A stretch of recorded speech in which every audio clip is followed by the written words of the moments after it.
The weird sound, said Luka Doncic, shooked as fuck.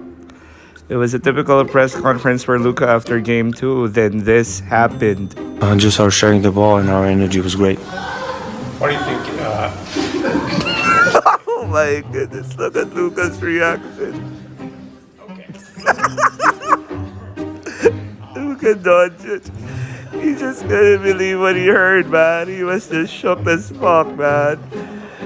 Oh my goodness.